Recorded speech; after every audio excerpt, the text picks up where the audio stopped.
Red leader standing by. Red 1 standing by. Red 5 standing by. Let's do this. Welcome to TV Guys. I'm Matt. I'm Brian. And I'm Jeff. And I legitimately almost said I'm Brian for some reason. I just completely forgot my name. I'm looking at your face, Brian, and it's there. I was saying, you gave me Red 1. Doesn't Red 1 die? Shh. We don't need to focus on that. Actually, Jeff, you would be a good one to ask that. So we have Red a special 2. guest star because Jeff is a host of Elijah Fire, if you've watched any of that. But he is a friend of mine. He's really awesome, but he is like a Star Wars aficionado.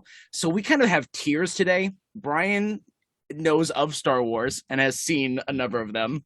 I'm more than that. Okay, I'm just the lowest tier out of the three of us, but I'm a legit Star Wars fan. Yeah. Get more credit than that.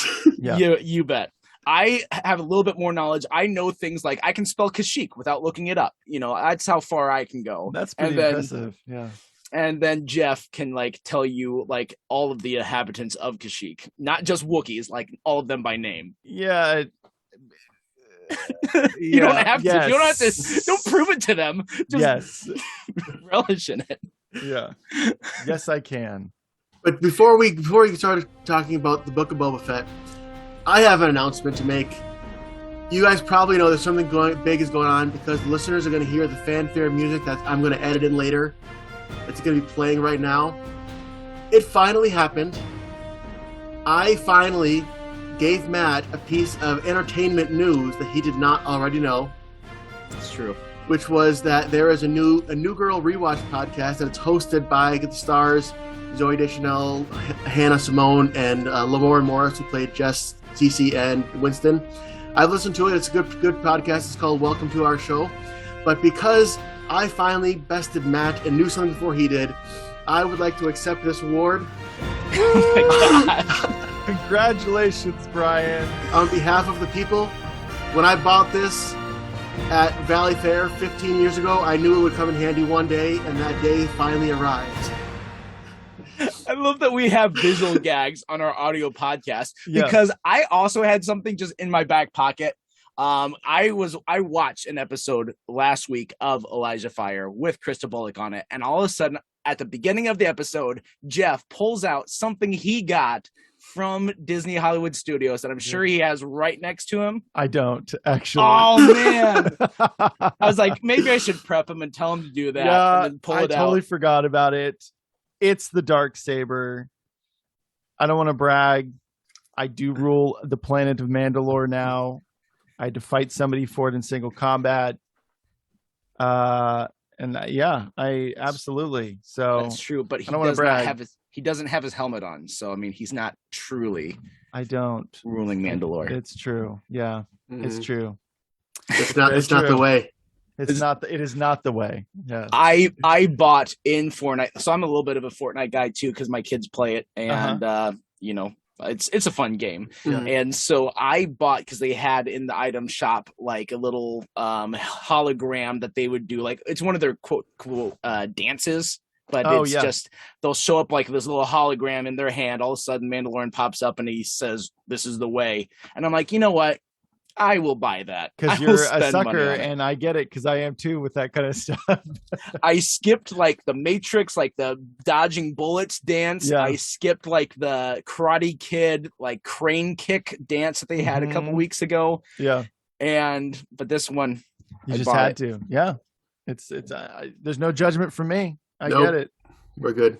Yeah. So Jeff, tell us a little bit about yourself. So our audience, they might not know you. They might not know they know you like Star Wars, but what are some TV shows that are kind of reveal more of what your tastes are? Yeah, so TV shows. Let's see here. I made a list. I don't know. I'm not the most avid modern TV watcher. I mean, obviously, I love The Mandalorian. I love Star Wars, and it's just great. It's a great show. The Mandalorian, Batman the Animated Series, all the way. Nice.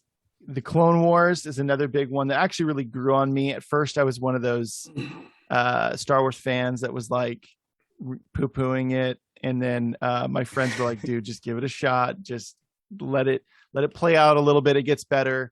And it took me a while, but then I did, and now I actually really, really like it. And I think a lot of it too is from in typical George Lucas fashion, because he really spearheaded that show along with Dave Filoni, and in typical George Lucas fashion of being always kind of ahead of the curve, technologically speaking, and what that show achieved on a scale, an animation scale, on a TV show, it was pretty unparalleled at the time, and in a lot of ways still is. And so a lot of the really looking back on that after learning a lot of the behind the scenes stuff, really began to appreciate the work that they put into it. And I like how a lot of different directors have their own spin. They'll put their own spin on it. Like there's one guy who's really into anime. And so like there's, they would always do homages to like Seven Samurai and things like that. So it was always just a really fun show. Another one that is just my go-to anytime my wife and I don't feel like figuring out what to watch is The Office. Hands down. That's always a go-to. And then actually I'm a massive Jim Henson fan. And then they released The Dark Crystal Age of Resistance on Netflix. And my wife and I loved it so much. We watched it 3 times the week it came out, like all the way through 3 times. So I shouldn't get you started because I'll keep this brief. Ahead. Okay, you said Jim Henson fan. I am to the Muppets and Jim Henson what you are to Star Wars. No way. I'm actually impressed. So like it's not a good camera angle, but I have a whole set of Muppet action figures. I have the biography of Jim Henson, like wow, and everything. You mentioned Dark Crystal. Did you know that like the whole reason that Jim Henson made the Great Muppet Caper was because he wanted to make the Dark Crystal, but the deal that the producer made was like, the Muppets are hot right now. If you make another Muppet movie, I will fund your Dark Crystal movie. So second movie, which was a great movie, they didn't phone it in, and was just made because Jim Henson wanted to make the Dark Crystal. And that was the only way to do way. I didn't know that. Yeah. That's crazy. Yeah, Brian knows more about the Muppets than anyone. Dude, I'm telling you though, with Jim Henson, I was thinking about this the other day. Just if he had not died young, in my opinion, what other types of amazing, imaginative films would we have gotten? Because for me, Labyrinth and Dark Crystal are like way up there for me in terms of just whimsical and imaginative. Well, even just with the Muppets, there was a movie that him and Jerry Joel, who's a big Muppet writer, had the idea for. They had outlined was called The Cheapest Muppet Movie Ever Made, which is going to be about the Muppets making a movie. And then Gonzo was going to be put in charge of the opening credits, and he was going to blow the entire film's budget on the opening credits. And so as the movie went along, the production quality would just get lower and lower and lower. That's amazing. Yeah. Oh, man. It would have been awesome. Yeah. Plus, I know that there was like a huge hand, like he had a huge hand in the Muppet Vision attraction at Hollywood Studios. Yeah. And there was supposed to be a whole Muppet land that was going to be developed for Hollywood Studios, including a Muppet Great Movie Ride where they take you through the movies, but they've Muppetized all of it. And that is like my dream. I wish I could have seen that, but because Henson died, exactly, we didn't get that. Defunctland on YouTube, Defunctland has a whole playlist where it kind of talks about like the Jim Henson's errors through his life, and they talk about that. Wow, that's crazy. Well, we have a very specific. I'm sorry. Go ahead. I was going to say my favorite, one of my favorite Christmas movies is A Muppet Christmas Carol. Like in my opinion, it's one of the best Christmas carols. It's so good. Michael Caine as Scrooge is great. So And I love Michael Caine's philosophy is like, I'm not acting in front of Muppets. I'm treating them like people. He played it straight, and that's exactly how you do, man. That's acting. That's true. That's true acting.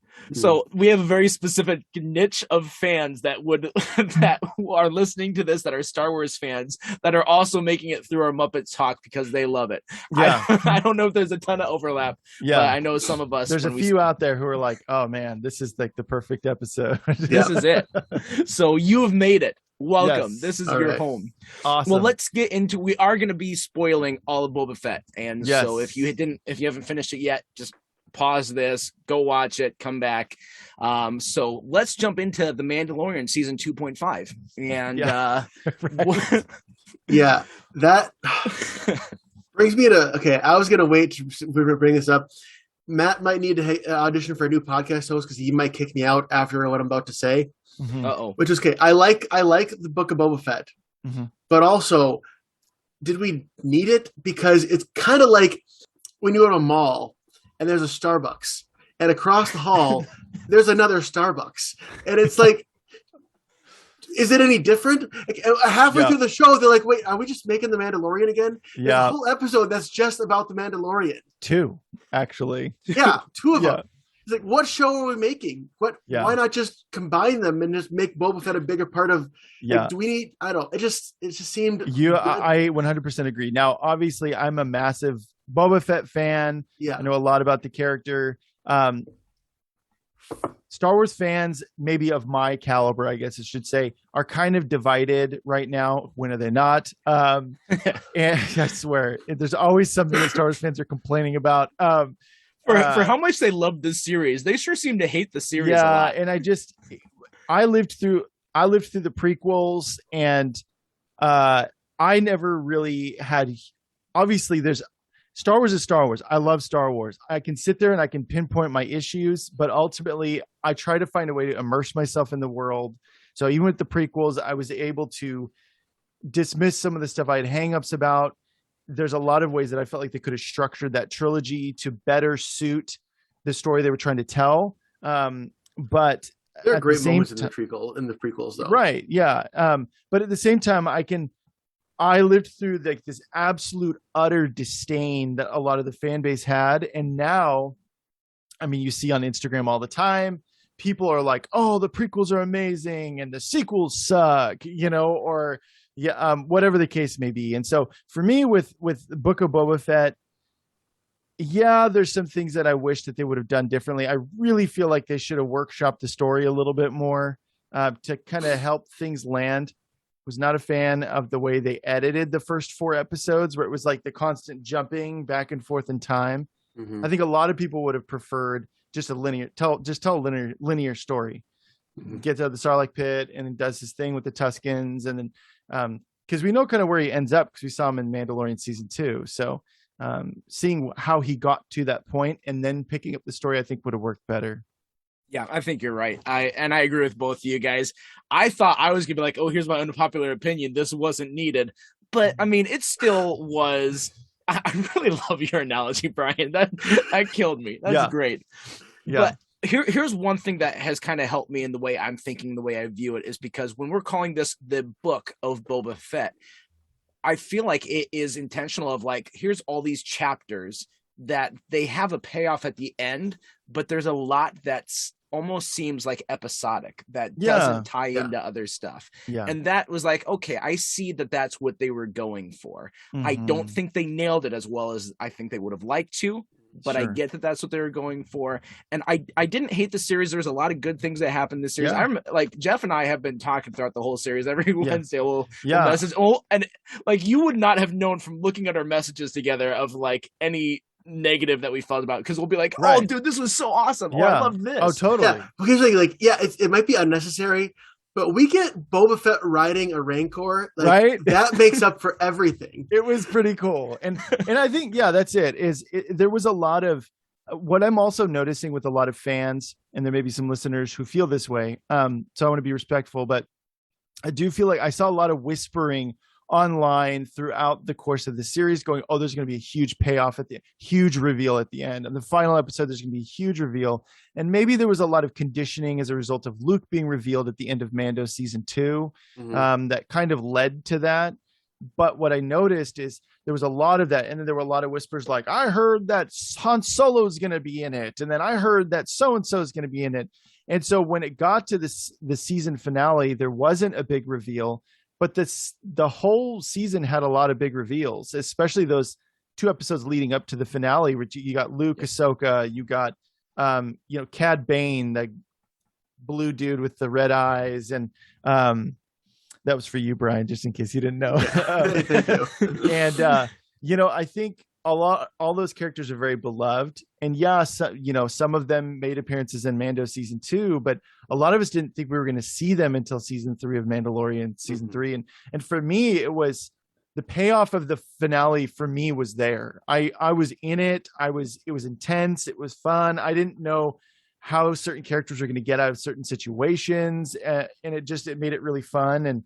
And and then Boba Fett riding a Rancor was just the cherry on top. It was amazing. So. I thought the theming of all of it together was really good. It gave a good arc for Boba, where all of that he learned through this was, and it's the simple like, oh, it's the real Force was the friends we met along the way. It is like that simplicity of you've been doing this for so long as a solo guy. Right. And look where it got you at the end of Jedi. So now you start learning how to rely on other people, and look what that can get you. And I'm like, yeah, I'm in for that. I think that they nailed that idea.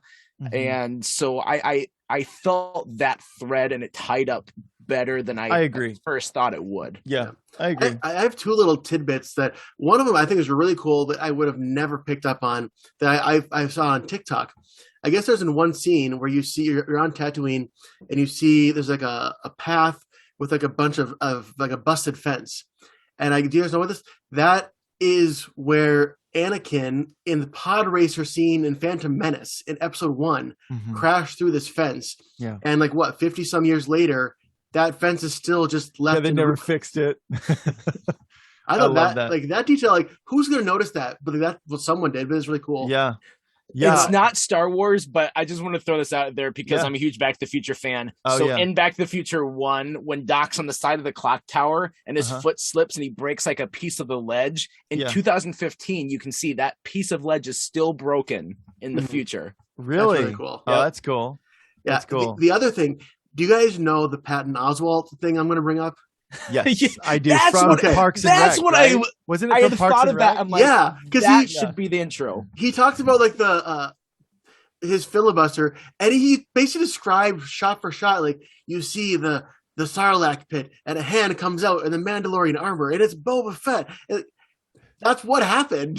Yeah, I know. Yeah, it was funny. There was a scene. They took that scene and then they played the actual scene side by side. It was amazing. That was so good. I also have to give a little thing. Okay, I've mentioned on this podcast, it's a pet peeve of mine when shows will kill off a character and then pretend they didn't die later on. Which, I mean, we all know that like Boba Fett died. Like when they made Return of the Jedi, they intended for him to be dead.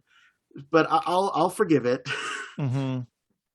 Well, it's a slow digestive process. You're supposed to be digested for over 1,000 years. He and came that's out just not messed practical. up. The thing I appreciate is he didn't come out and be like, haha, I'm Boba Fett and I'm super tough and I'm unscathed. Like, at least they actually made it so that he was pretty messed up after getting out. Like, he barely made it out of it. Yeah. So that was nice. I appreciated that.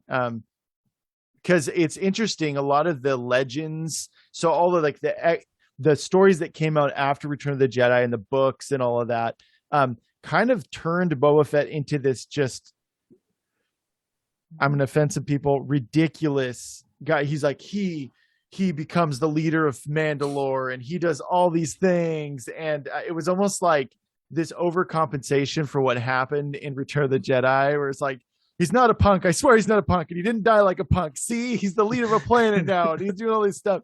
And so, you know, I actually really like, Matt, what you said about, you know, showing how he lived a certain life. He was cold and calloused and look where that got him. And for me, it wasn't until episode 4 where he meets Fennec Shand and they get the fire spray gunship back from Jabba's palace, and they sneak in there, do their little spy thing and sneak in.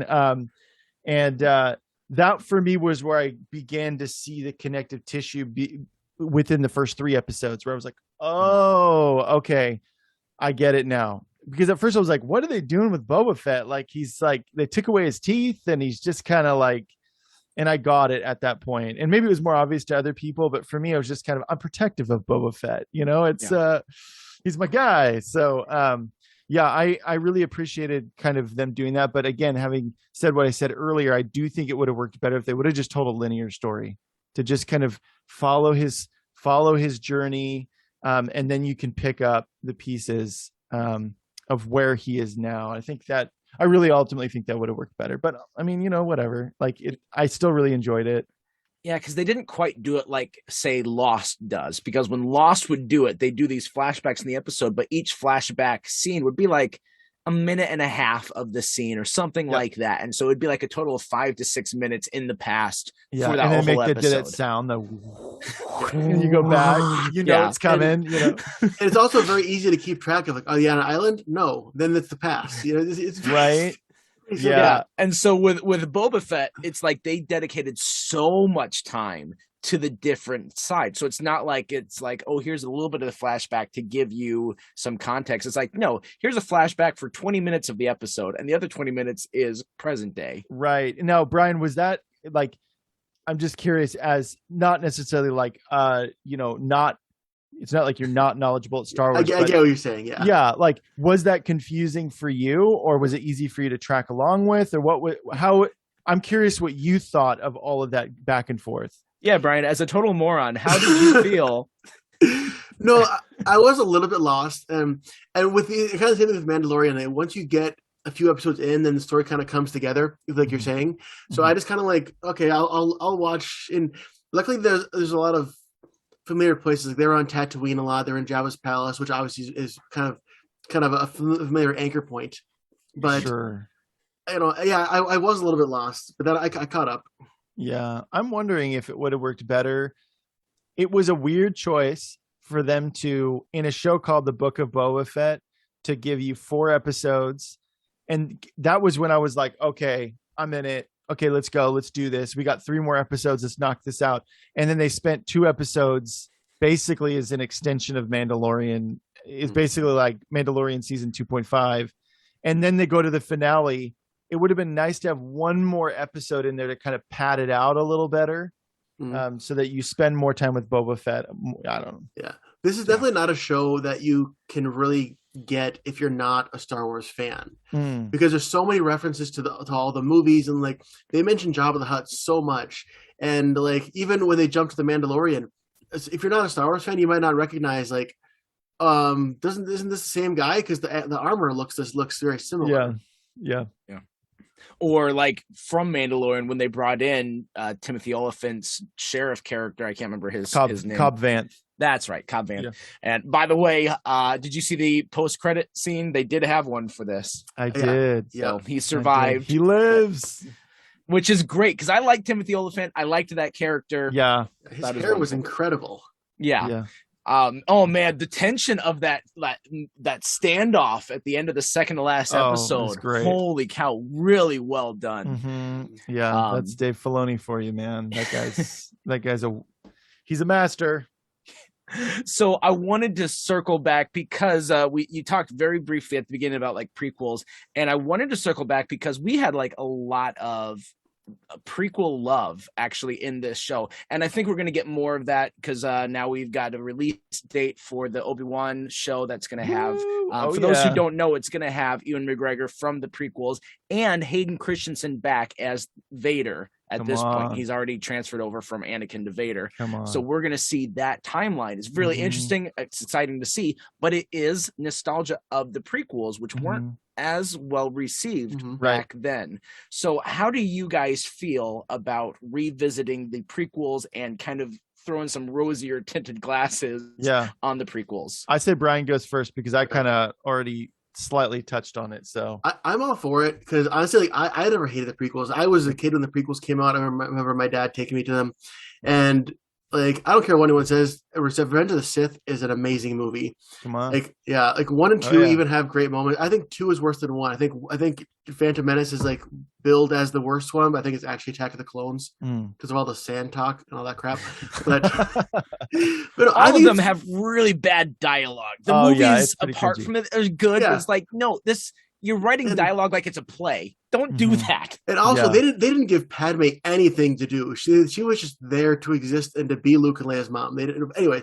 But it was like a lot of interesting, cool stuff in there, and like Yoda and Obi-Wan and Mace Windu. Like there's so much great stuff there that like I don't know. I'm definitely not mad at it at all.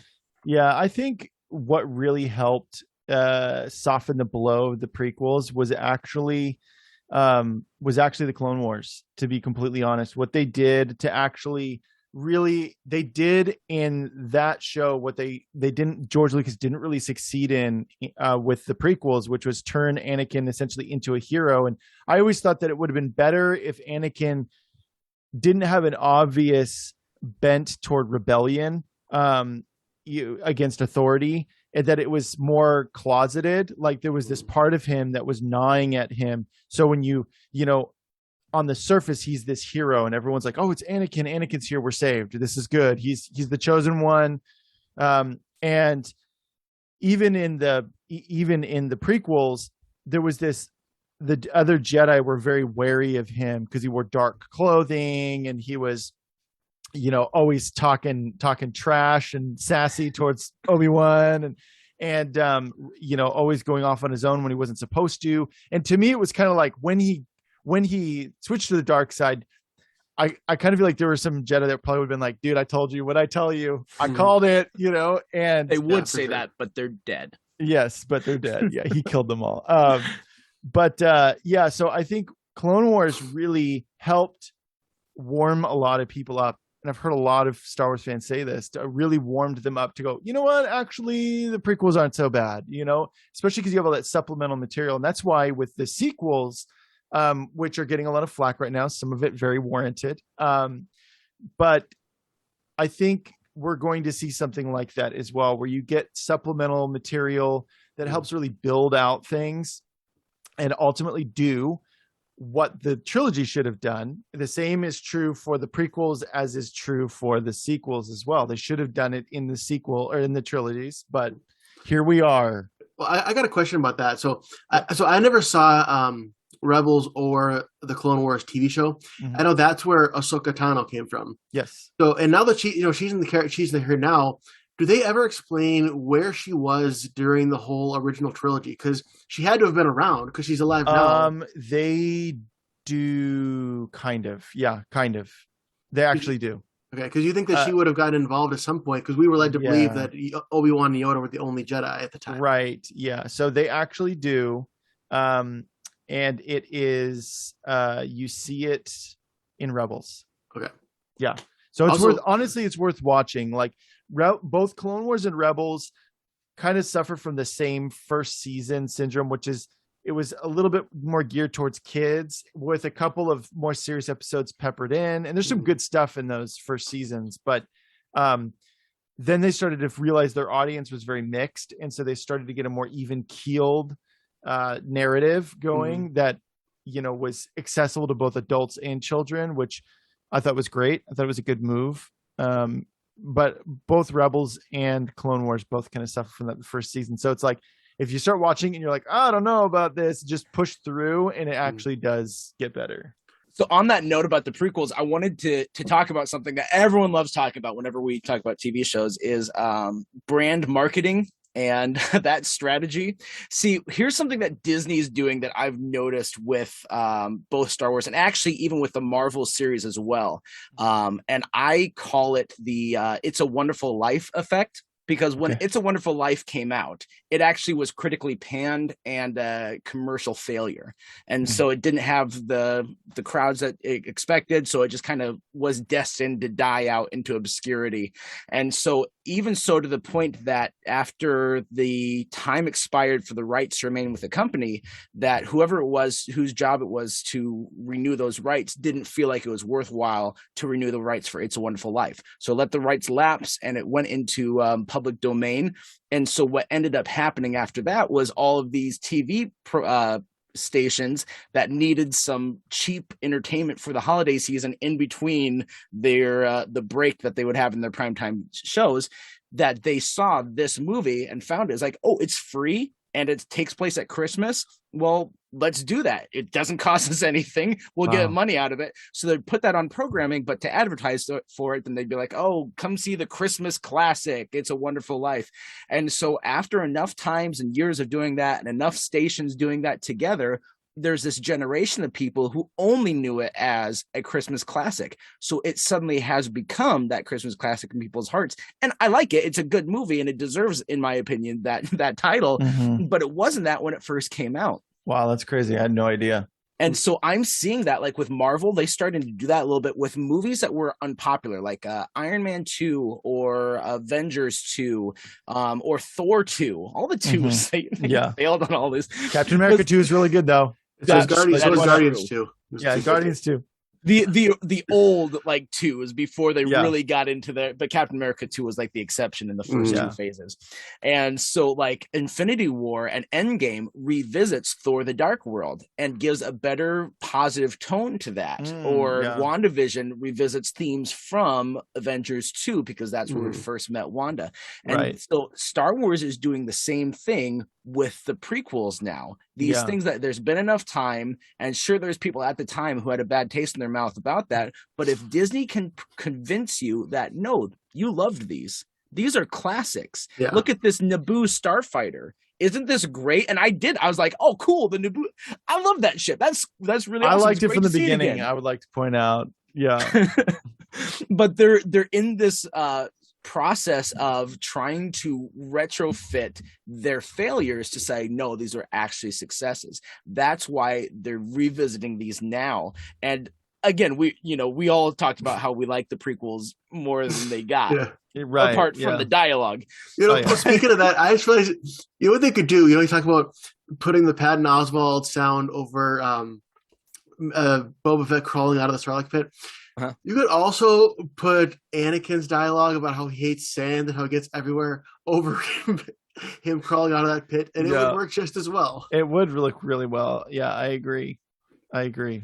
Yeah. So that is clearly the Disney marketing strategy, and that's not a bad thing, but it is really funny to see how they're approaching the psychology of it, to be like, no, you love all of this. Let's get you to fall back in love with the Star Wars universe. Yeah. And if you don't like these sequels that we've done, give it 10 years. Yeah. Part of it, I wonder. Oh, go ahead, Brian. It's a great example with Avengers Infinity War, because I think any movie could be saved with a time traveling Rocket Raccoon just giving commentary on what's going on.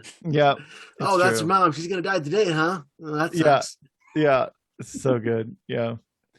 I honestly think part of it is studios maybe trying to be different and do something different, because a couple of examples I can think of off the top of my head, even from Marvel, was they took a risk and they tried something and it didn't pay off. So like the whole Iron Man 3 Mandarin thing, and it was Trevor Slattery, and he wasn't really Mandarin, and he was just this like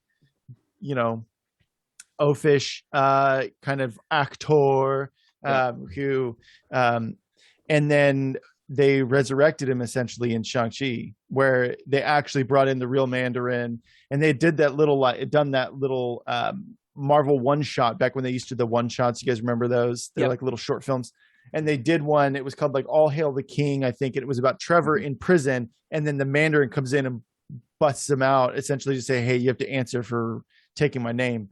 And then I foresee them doing that with Taskmaster in Black Widow. Because again, you have these beloved characters, beloved villains, whatever, and then the studio takes a risk, doesn't pay off, does not resonate with the fans.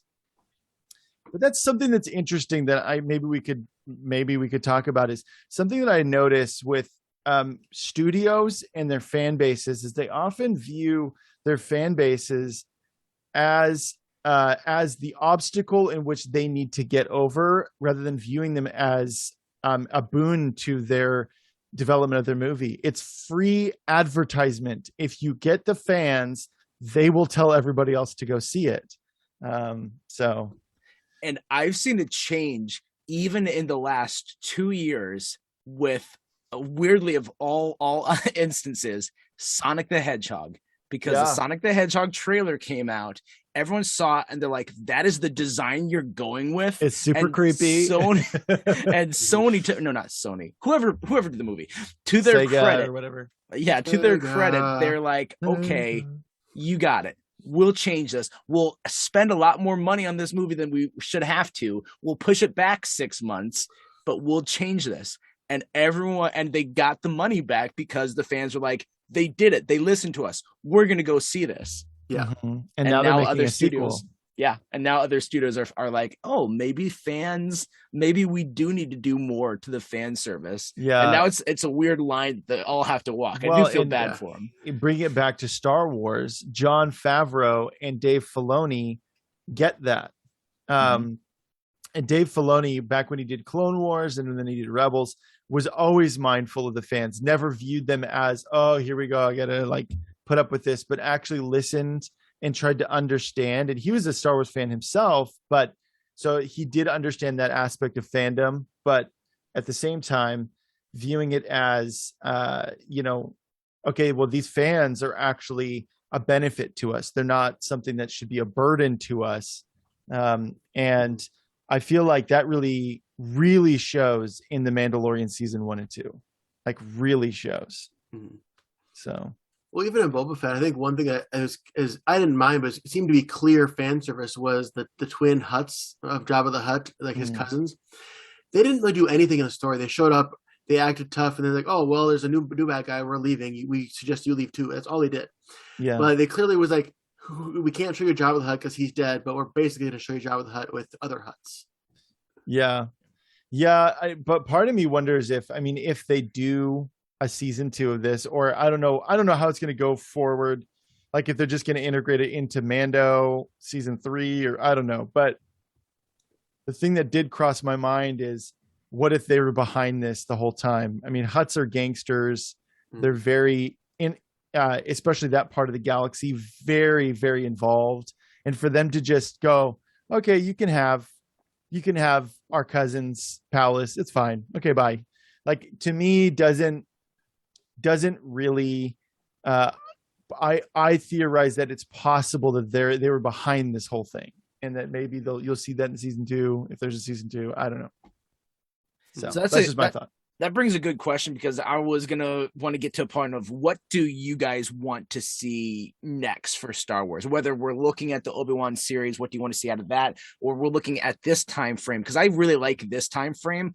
Yeah. I personally want to see, how did the First Order come to rise? Because one thing that the sequels didn't do that the prequels did, and I do like the sequels, especially Force Awakens, but one thing that the sequels didn't do is they maybe saw the cautionary tale of the prequels of like how George Lucas really explored the universe. He did some things that he really didn't have to, but were actually a boon to the universe, because like, let's talk about trade agreements and how the politics of this world works. Right. And that's a weird choice to make, but I really respect it, because to me that's a super interesting facet of the Star Wars universe. Well, and he's also he's gutsy, that's for sure. It really was. And so then the sequels shied away from that completely. Like, oh, this First Order, somehow the First Order came up, somehow Palpatine's back, somehow all of these things have happened. Right. You don't need to know how.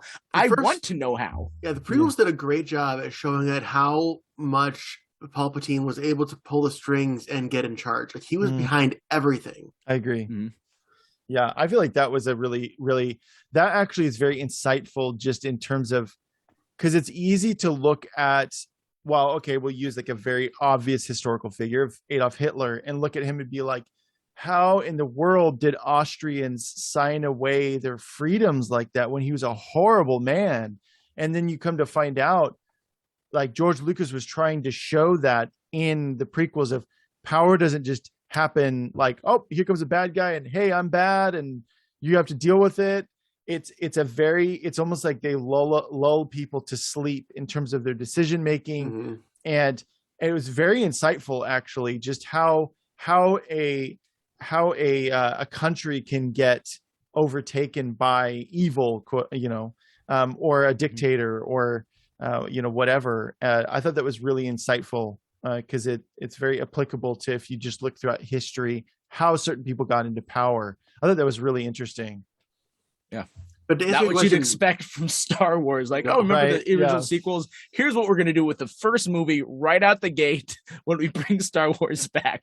I just watched the Simpsons episode where they mock it and they go see like the new Star Wars movie in theaters when Phantom Menace came out. And they're like, we are now going to take roll call for the session. And there's like 30 minutes later and they're still going the roll call. But to answer your question, going forward, I don't know what I want, because I don't know what else they can do, because both Mandalorian and Boba Fett were really centered on Tatooine, which I think is like the central location of the whole Star Wars universe. Like there's so much happens there. Mm-hmm. But with and they probably will go there eventually with Obi-Wan because he ends up there. But I was under the impression that like Obi-Wan never saw like Darth Vader or Yoda or anyone between Revenge of the Sith and New Hope. So like what story is there to tell? I thought he just went and was like off by himself for 20 years. Well, I think what the line that Obi-Wan said or Darth Vader says is something to the effect of, you know, when the last time we fought, I was but a learner. Now I am the master. And people looked at that when Revenge of the Sith came out and were like, but he was a master already. So, you know, like that's their first time fighting is, you know, Anakin Skywalker is, well, I guess he's a Jedi Knight. He wasn't a master. He was just on the Jedi Council, but he was a Jedi Knight. He wasn't a Padawan learner versus Obi-Wan, which was a master. And people were like, whatever. It's like a minor plot hole technicality in terms of what you're calling yourself and whatever. But this is an opportunity to tell the story of actually a really emotional story of Anakin, Obi-Wan Kenobi realizing what's happened to Anakin, and maybe he goes to try and reason with him. He does some sleuthing and he figures out where Darth Vader's going to be. Maybe the Force notifies him, and then you have this moment of conflict. But also, I think realizing you have an opportunity to tell a really powerful story of just exactly what Obi-Wan did to protect Luke from danger. And that he actually did a lot to protect him. And I think I'm just really curious to see where they're going to go with it because I have no idea. Yeah. That's an interesting concept, especially all three of us are Christians. And I mean, how many times have you heard that in church or people have shared that, like, you have no idea what the Lord's shielding you from? Like, you know what? Yeah. You're right. I'll be really interested in heaven to be like, God, we're all the accidents I almost got into that you're like, nope, we're stopping this. Yeah. So to answer your question, though, about where I think Star Wars would go, I'm really interested. I'm with you, Matt. I'm really interested in post Return of the Jedi. Really, I think it would be a disservice to the fan base to not show the progression just through a series of shows, the progression of how the First Order came to be. Again, to really warm people to the sequels, more people to the sequels, I think it's inevitable. It's going to happen. Just with enough supplemental material, it will happen. To some degree, there's some people listening who are like, no, never, I shall never, says I. But I am also talk too. Yeah, I'm sure. But I'm really actually interested to just see new stuff. I think what made Mandalorian work was it's just new characters, new, and I think that's what helped Rogue One resonate with a lot of the fan base too, is it was predominantly new people, maybe some familiars, you know, the Death Star, you've got Vader in there, but the majority of the characters were new. You know, I don't know. I'm really interested in that and playing around with different timelines too. Stuff that happened 800 years before Yoda was alive. You know, stuff that's even after. Like I'm up for anything as long as it's good. Because we're also running out of like opportunities to have familiar characters. Because like it'd be interesting to see how like the new Rebel kind of section came to be. But I mean, Carrie Fisher is dead, and Harrison Ford is never going to come back. Like, so we don't know. We're not going to be able to tell that story. Well, Harrison Ford, there is rumors that they had re-signed him to pop back up. I'll believe it when I see it. I mean, yeah. I've heard so many rumors over the past couple of years. The fact that J.J. Abrams, to get him to come back for the 7th, was like, I promise we'll kill you. He's like, all right, then I'll come back. Now we're talking. Yeah. He was like Sir Alec Guinness, like, I hate Star Wars. Don't make me sign anything for Star Wars ever again. Yeah. Oh, do you guys know about this? I think it's really cool how they got Alec Guinness's voice to be one of the Jedis that Rey hears in Rise of Skywalker. Do you guys know about that? Yeah. Well, go ahead and say it for the audience because I think I do. Yes, I also for sure know it, but for the audience. Well, they got Sony. They got, you know, everybody to come back and do voices for that. You know, they got Liam Neeson and Frank Oz and Ewan McGregor and everybody. they wanted to have both versions of Obi-Wan, young and old.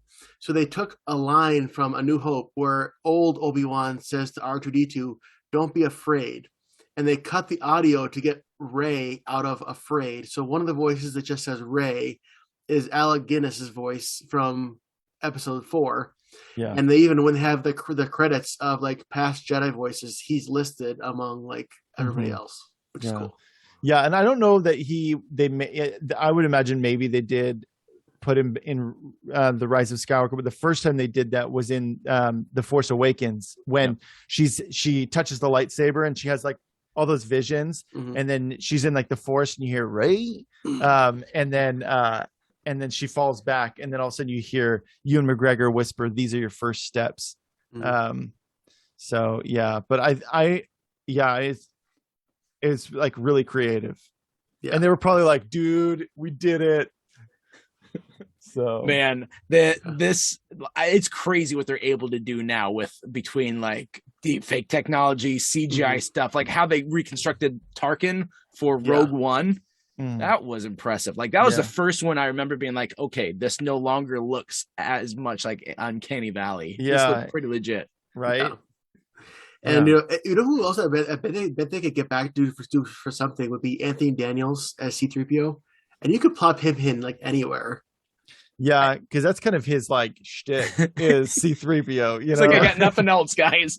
I'm just waiting by the phone. He doesn't need anything else. We love him, but yeah, the only character to be in all 9 movies and played by the same actor in all 9 movies. Right?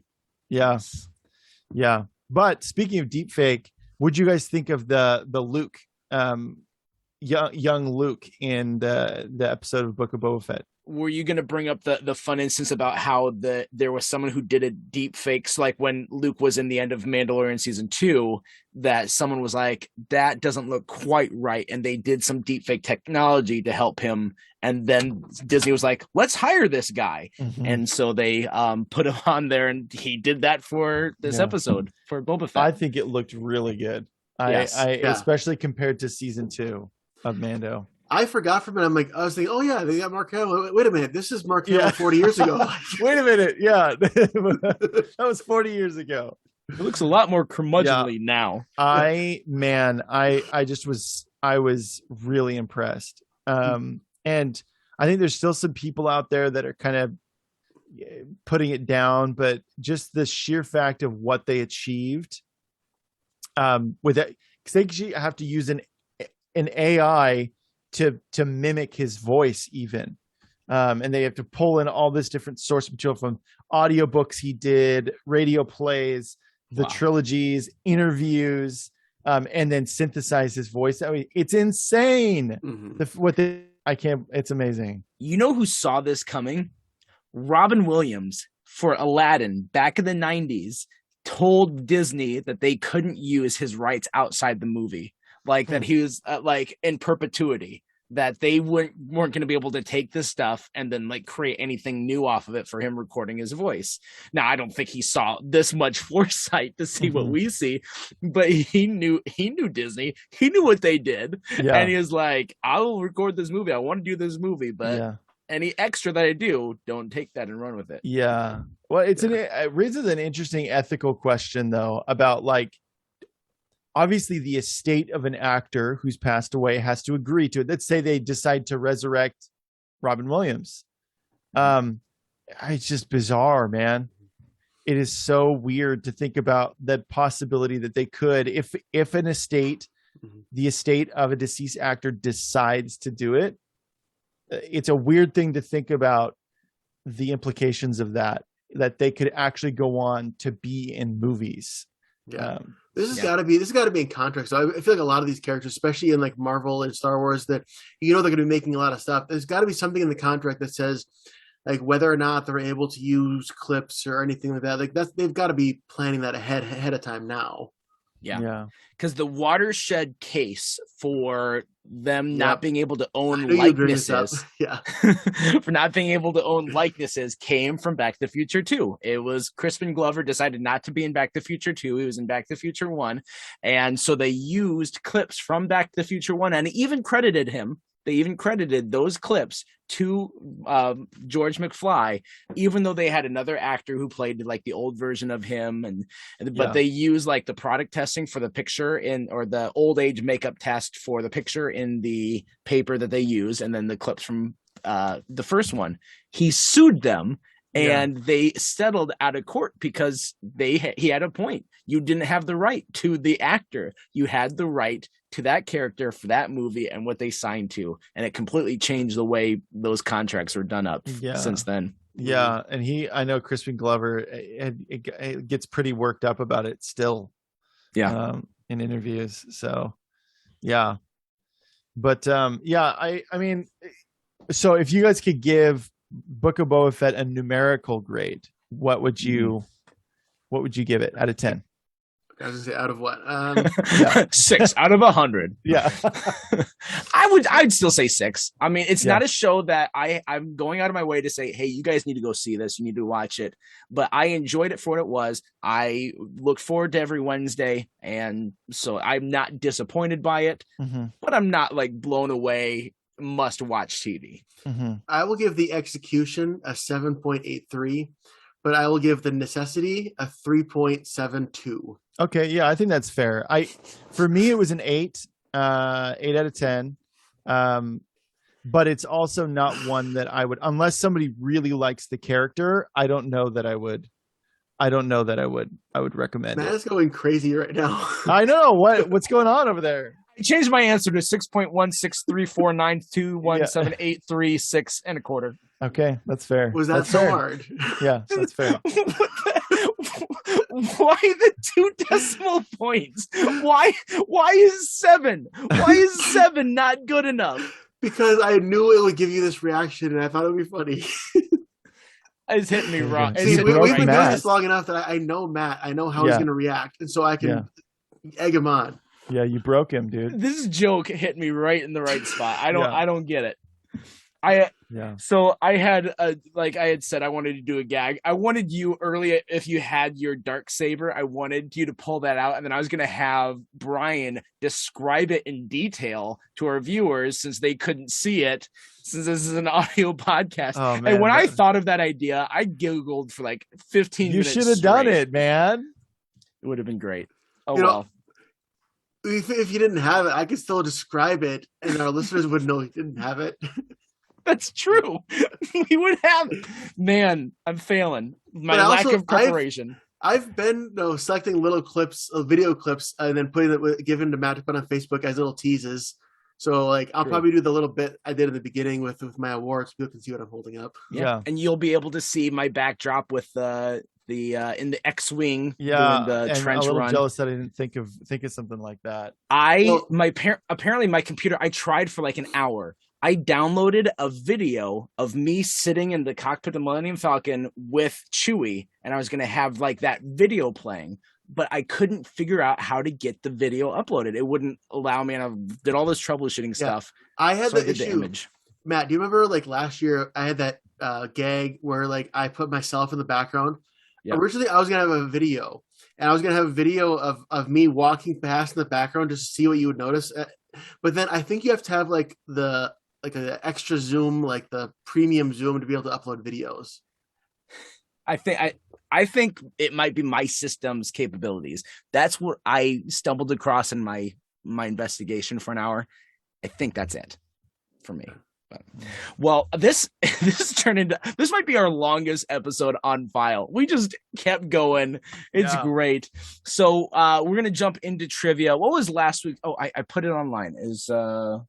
So last week the question was, which Super Bowl commercial from the early 90s spawned a movie a couple years later, or inspired a movie a couple years later? Well, in like 1992, there was a commercial for Air Jordans featuring Bugs Bunny, and Bugs was facing off against a bunch of these basketball players, and then all of a sudden Michael Jordan shows up to help him win a game against these basketball players. Titanic. Obviously, Tenet was the movie that it inspired. That was it. No, Space Jam. I mean, I just described the plot of Space Jam, except for instead of other NBA players, it was the Monstars. So I totally Space Jam forgot about that. That's crazy. Yep. There you go. Some of you guys, you never even knew that commercial existed. Yep. All right. So Jeff has got our special guest. He has got a trivia question for this week. And I've got a bonus one because, why not? Why not have two? Why not? Yeah. Okay. Given the fact that we were talking about the Book of Boba Fett, I felt like it was appropriate to come up with a Boba Fett trivia question. And my question is, what is Boba Fett's final line of dialogue in the original trilogy? Frankly, my dear, I don't give... Wait. No, that's another one. Yeah. That's... No. You missed it. It's a different movie. All right. And then my question, the actor who played Boba Fett, Tamura Morrison, he was, in recent years, he was cast 2 different times as a father, and his child had, in both of these different movies, had the same magical power. So what 2 movies did he play a dad with a kid that had a magic power that it happened to be the same power? I should go there. Okay, my trivia question: Who is the character whose initials are BF? Who the show's about? Ooh, that's a tough one. Mandalorian's initials are not BF. We don't know. Yeah, we don't know his real name. He's just Mando. He's a Mandalorian. He doesn't have a real name. It's Din Djarin. Yeah. Matt, we know his real name. Something. Did I just get demoted to like the low man, and then Brian moved up in our Star Wars? I love that Brian knew that and you didn't know that. Apparently. Not to twist the knife or anything, Matt. I didn't want to do this episode anyway. Yeah, you guys suck. Well, Jeff, why don't you tell us, where can we find more of you? So right now, the best way, well, you can follow me on Instagram if you feel so led, at Lord Tharp. That's LORDTHARP. That's my personal account, but right now I'm working on a stop motion animation short, off and on. And so I built a lot of miniature sets. So I've got a lot of like miniature Tatooine looking sets. That's a lot of fun. And then also I host the show Elijah Fire. So if any of you faith-based people out there, or if you're not and you're just like, oh, I want to see what this is about, you can find us on YouTube. The show is called Elijah Fire. So if you type in Elijah Fire on YouTube, most likely you will find one of my shows that have popped up there. And if you like what you hear/see, you can give us a like and subscribe. That'd be great. Yeah, I am a faithful listener. I love it. It's a great show, so I highly recommend it. If you're a Christian, it's really cool. If you're not a Christian, check it out anyway. Yeah, you'll be surprised. Man. Yeah. Exactly. Let's get spicy. Let's do it. Yeah.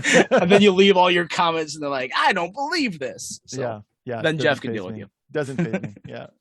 Awesome. Well, thank you, Jeff, for popping in. We loved having you on. It's always great to have a guest, but Jeff, you are definitely special. So until next time, I am Matt. I'm Brian. And I am Jeff. And we're reminding you to stay tuned, and may the force be with you. I changed it.